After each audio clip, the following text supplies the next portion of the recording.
பிரியமானவர்களே, ஆண்டவராகிய இயேசு கிறிஸ்துவின் நாமத்தினாலே உங்களை வாழ்த்துகிறேன். இந்த நாளிலும் நம்முடைய தியானத்திற்காக அப்போஸ்தலருடைய நடபடிகள் 3வது அதிகாரம் 6வது 7வது வசனத்தை நான் வாசிக்கிறேன். அப்பொழுது பேதுரு, வெள்ளியும் பொன்னும் என்னிடத்தில் இல்லை, என்னிடத்தில் உள்ளதை உனக்கு தருகிறேன். நசரேயனாகிய இயேசு கிறிஸ்துவின் நாமத்தினாலே நீ எழுந்து நட என்று சொல்லி வலது கையினால் அவனை பிடித்து தூக்கிவிட்டான்.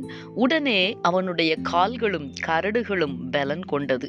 எனக்கு அன்பானவர்களே, அப்போஸ்தலர்களாகிய பேதுருவும் யோவானும் ஜெபிக்கும்படி தேவாலயத்துக்கு போனபோது அங்கே நடந்த அற்புதத்தை இந்த அப்போஸ்தலர் 3வது அதிகாரத்திலே நாம் வாசிக்கிறோம். அங்கே அமர்ந்திருந்த அந்த சப்பானி எத்தனை வருடமாய் அங்கே அமர்ந்திருந்தார் என்பது சொல்லப்படவில்லை.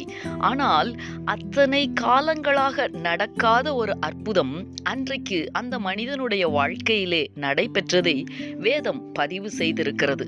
அந்த மனிதன் பேதுருவிடத்திலும் யோவானிடத்திலும் ஏதாகிலும் கிடைக்கும் என்று எண்ணி அவர்களை நோக்கி பார்த்தான். ஆனால் அவனுக்கு அற்புதம் நடந்தது. அன்பரே, தடைகளை நீக்குகிற தேவன் எதிர்பாராத விதத்திலே உங்களுடைய வாழ்க்கையிலும் காணப்படுகிற தடைகளை மாற்றி அற்புதம் செய்ய இன்றைக்கும் வல்லவராயிருக்கிறார்.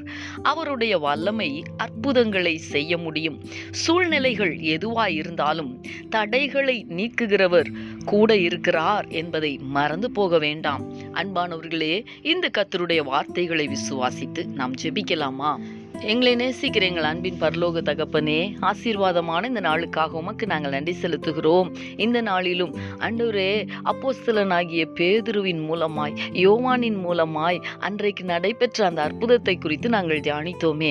ஆண்டவரே, உம்முடைய சமூகத்திலே உம்முடைய முகத்தை நோக்கி பார்த்து ஜெபித்து கொண்டிருக்கிற உம்முடைய பிள்ளைகளுடைய வாழ்க்கையிலே தடைகளை நீக்குகிற தேவன் அற்புதங்களை செய்து உம்முடைய நாமத்தை மகிமைப்படுத்தும்படியாய் ஜெபிக்கிறேன். ஆண்டவரே, அன்றைக்கு அந்த சப்பானியினுடைய வாழ்க்கையிலே எதிர்பாராத விதமாக அந்த நாளிலே கர்த்தர் அற்புதம் செய்தது போல இன்றைக்கும் ஆண்டவரே, நெடுநாட்களாய் உம்முடைய முகத்தை நோக்கி பார்த்து ஜெபித்து கொண்டிருக்கிற உம்முடைய பிள்ளைகளுடைய வாழ்க்கையிலே கர்த்தர் அற்புதங்களை செய்து உம்முடைய நாமத்தை மகிமைப்படுத்த கேட்கிறேன். நீர் அப்படி செய்ய போகிறதற்காக உமக்கு ஸ்தோத்திரம். இயேசு கிறிஸ்துவின் நாமத்தில் வேண்டிக் கொள்ளுகிறேன் நல்ல பிதாவே. ஆமேன், ஆமேன்.